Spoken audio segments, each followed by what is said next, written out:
Hello guys, welcome back to my YouTube channel. मैं सक्षम जैन आप सभी को स्वागत करता हूँ। गाइस वीडियो शुरू करना भाई लाइक शेयर चैनल कर देना सब्सक्राइब। तो भाई बिना टाइम वेस्ट करे आज हम बात करने वाले कि केस स्टडीज़ की क्या अप्रोच होनी चाहिए लो के पेपर में आपको उनको सोल्व करने के लिए। बहुत सारे क्वेश्चन, बहुत सारे कमेंट और बहुत सारे डाउट आ रहे थे कि भाई केस स्टडीज़ को कैसे सोल्व करें, और पोल भी कंडक्ट करा था तो आप लोगों ने केस स्टडीज़ की डिमांड करी थी।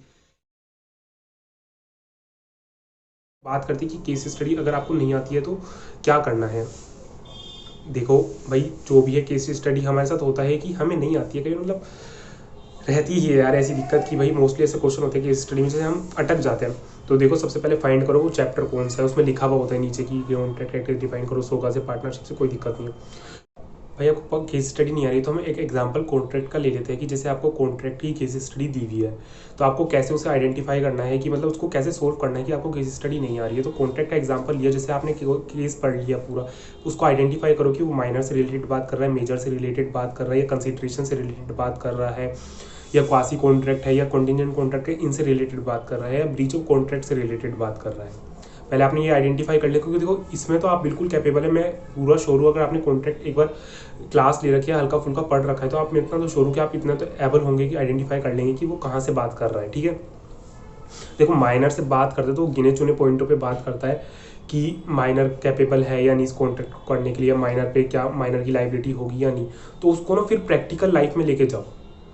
जितने भी केस स्टडी है ना, सारी प्रैक्टिकल लाइफ में उतारोगे ना, जब जाके एकदम क्लियर हो जाएंगे। जैसे आपके पास माइनर की आई, तो उसे प्रैक्टिकल लाइफ में उतार के ले जाओ कि यार मैं माइनर हूँ, मैं इसके साथ कॉन्ट्रैक्ट कर रहा हूँ है, और एज अ मतलब बिल्कुल वो हो जाओ फीलिंगलेस। मतलब ऐसा जैसे होते हैं ना कि बायस हो जाते हैं हम किसी के प्रति, मतलब किसी के फेवर में बायसनेस खत्म कर दो अपने अंदर से। मतलब बिल्कुल ही एकदम ऐसे हो जाओ कि कोई फील नहीं है, एकदम पत्थर होता है ना, जैसे पत्थर से डिसीजन करा रहे, कोई फील नहीं है उसके अंदर की टोस मान लो यार तुम, उसमें कोई फील नहीं है कि भाई कहीं भी गिर सकता है। तो इस तरीके से एकदम ऐसे हो जाओ कि कोई फीलिंग नहीं है, प्रैक्टिकल लाइफ में उतर जाओ और फिर डिस्कस करो, फिर उसको सोल्व करने की कोशिश करो।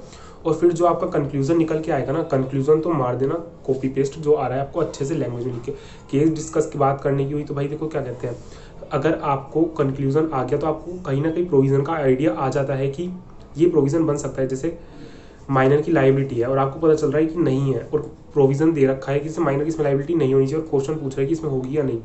तो आप प्रोविजन पढ़िए, जैसे केस स्टडी दी है उसको पढ़िए कि वो प्रोविजन क्या कहना चाह रहा है। उसी के अंदर कहीं ना कहीं आपको प्रोविजन छुपा मिल जाएगा थोड़ा बहुत, और उसी को ही, उसी लैंग्वेज को थोड़ा सा इंटरप्रेट करके लिख दीजिए प्रोविजन में कि भाई दिस इस तरीके से भाई माइनर की लाइबिलिटी इन केसेस में या इन कामों में नहीं हो सकती है। फिर उस फैक्ट को डिस्कस कर दीजिए जैसे वो जो आपने प्रोविजन लिखा है, और फिर कंक्लूजन लिखा है। भाई अगर 5 नंबर की केस स्टडी है ना, मैं गारंटी दे रहा हूँ आपको 2.5 to 3 मार्क्स आराम से देकर आपने अच्छे से उसको इंटरप्रेट करा है, प्रोविजन को अच्छे से लिखा है, फैक्ट डिस्कस करे हैं और कंक्लूजन लिखा है। क्योंकि कंक्लूजन के ही 1 या 2 नंबर होते हैं, और 3 नंबर, 2.5-3 नंबर मिनिमम बता रहा हूँ, ज़्यादा जाने देने वाला 4 भी नंबर दे सकता है।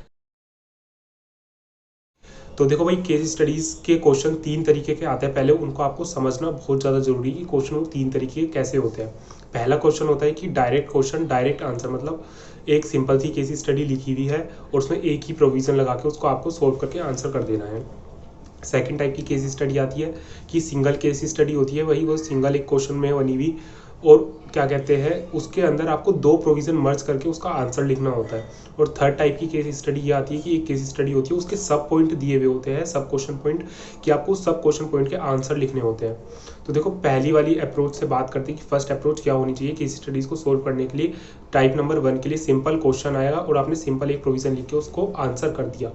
तो देखिए इसके लिए आपको सबसे पहले क्या करना है कि आपको केस स्टडी कोई सी भी हो, चलो तीनों की एक साथ बात करते हैं अभी, तो बेसिक्स में तीनों में देखो आपको सबसे पहले क्या करना है कि केस स्टडीज़ को पहले अच्छे से पढ़िए, बिल्कुल शांत मन हो जाइए, बिल्कुल जो आपको 15 मिनट का टाइम मिलता है उसमें अच्छे से पढ़ लीजिए। पहले आपको ये आइडेंटिफाई करना है कि केस स्टडी कौन से चैप्टर से आई है, कॉन्ट्रैक्ट से है, सोगा से है, पार्टनरशिप से है, या कंपनी से। कंपनी से वैसे मुश्किल मिलेगी आपको पार्टनरशिप वो केस स्टडी देखने को, इन 3 में से ज़्यादा मिलेगी। ठीक है, पहले आप ये आइडेंटिफाई कीजिए कि सोगा में से है, पार्टनरशिप में से है, कॉन्ट्रैक्ट में से है। अगर आपने जो चैप्टर अच्छे से कर रखा है, जैसे पार्टनरशिप आपने अच्छे से कर रखा है, तो पार्टनरशिप की केस स्टडी उठाइए और उसे सबसे पहले अच्छे से पढ़िए, उसको समझिए कि उसमें क्या कह रही है केस हिस्ट्री, चाहे कोई सी भी हो, तीनों तरीके में से 2 प्रोविज़न की हो, या 2 क्वेश्चन सब क्वेश्चन की हो, या सिंगल क्वेश्चन की हो। इस तरीके से पहले अच्छे से पढ़िए और फाइंड करिए कि उसमें क्या कहना चाह रही है केस स्टडी, या क्या डिमांड कर रही है, कौन सा प्रोविज़न मांग रही है। ठीक है, आपने उसे अच्छे से पढ़ लिया, एक बार दो बार अच्छे से पढ़ी और आइडेंटिफाई कर लिया कि प्रोविज़न।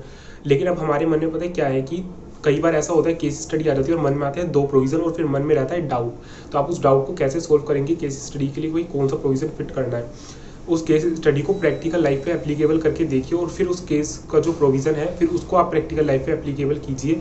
अगर आप ऐसी प्रैक्टिकलिटी में ले जाएंगे ना उसे, तो आपको उसका आंसर करेक्ट एकदम मिल जाएगा और जो प्रैक्टिकली ज़्यादा फिट बैठेगा उसी को ही अप्लाई करना है आपको, ये बात ध्यान रखना।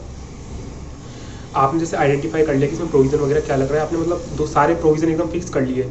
फिर आप देखो नंबर 1 अप्रोच ये रहने वाली है, जो सिंगल क्वेश्चन सिंगल प्रोविज़न आता है उसके लिए आपको क्या करना है कि पहले उसका अच्छे से केस स्टडी समझ लीजिए, प्रोविज़न दिमाग में एक बार रिमाइंड कर लीजिए, as per according to Indian contract करके जो भी करना है आप एक अच्छे सा प्रोविज़न लिखिए, अच्छी राइटिंग में, कम से कम नहीं तो 5 लाइन में प्रोविज़न, 5-7 लाइन में, मिनिमम 5 लाइन में तो प्रोविज़न लिखिए, 5-7 लाइन में अच्छा बड़ा। फिर उसके बाद आपको क्या करना है, केस के जो फैक्ट्स हैं वो डिस्कस करने हैं और फिर क्या कहते हैं जो उसका कंक्लूजन है। अगर आपने सिर्फ फैक्ट डिस्कस कर लिया, अगर आपको कोई एक्सेप्शन वगैरह है तो वो लिख देना, वरना क्या कहते हैं फैक्ट डिस्कस करने का उसका कंक्लूजन लिखिए अच्छे से, ठीक है।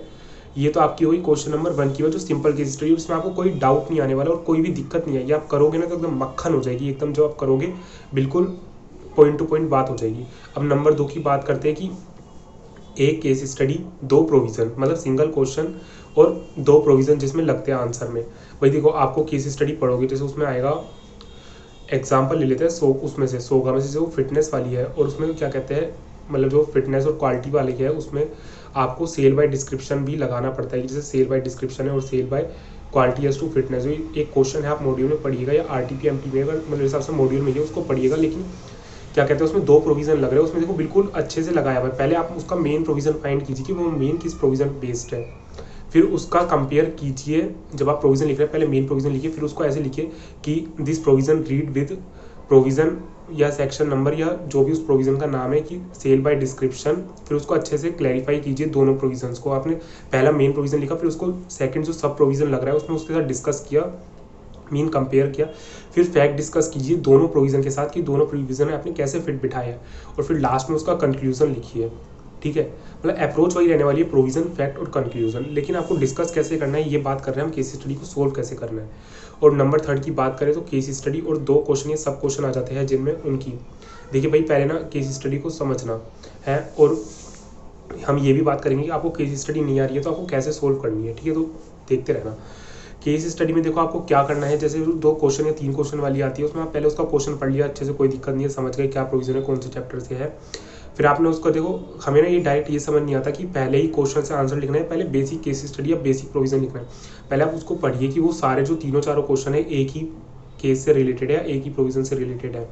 अगर अलग अलग प्रोविज़न से रिलेटेड है तो फिर आपको कोई दिक्कत नहीं, फिर आपको सीधा पॉइंट 1 उठाना है, मतलब ए सेक्शन उठाना है। जैसे 3 का ए है, 3 का ए का भी फर्स्ट है, मतलब हाँ ए कैसे आते हैं ना, तो ए का फर्स्ट है, उसको डायरेक्ट प्रोविज़न को क्वेश्चन उठाइए, सब क्वेश्चन को, उसका आंसर कर दीजिए। लेकिन अगर ऐसा नहीं होता है तो आपको क्या करना है कि मतलब जैसे एक ही, ये तो अलग अलग प्रोविज़न से रिलेटेड की बात हो गई, लेकिन अगर एक जैसे प्रोविज़न में आ रहे हैं सारे, तो आप पहले एक बेसिक प्रोविज़न बना के लिखिए, मतलब क्या कहते हैं उसका इंट्रोडक्शन लिखिए प्रोविज़न का। फिर आप उसको पॉइंट 1 को डिस्कस कीजिए, प्रोविज़न जो उसका मेन प्रोविज़न है पॉइंट 1 का, फिर वो लिखिए, फिर उसके फैक्ट डिस्कस कीजिए, फिर उसका आंसर दीजिए। इस तरीके से आपको उसको सोल्व करना है। केस स्टडी की अप्रोच ये रखनी है। और देखो अब बात, तो इसलिए भाई ये सारी केस स्टडी की अप्रोच है। अगर और भी कोई दिक्कत हो तो कमेंट सेक्शन में पूछ लीजिएगा, इंस्टाग्राम पर मैसेज कर दीजिएगा, कोई दिक्कत नहीं भाई। All the best. अगर वीडियो अच्छी लगे तो भाई लाइक शेयर सब्सक्राइब कर देना चैनल को, और 1K करीब है तो जल्दी से तुम 1K करा दो। ऑल द बेस्ट भाई सभी को।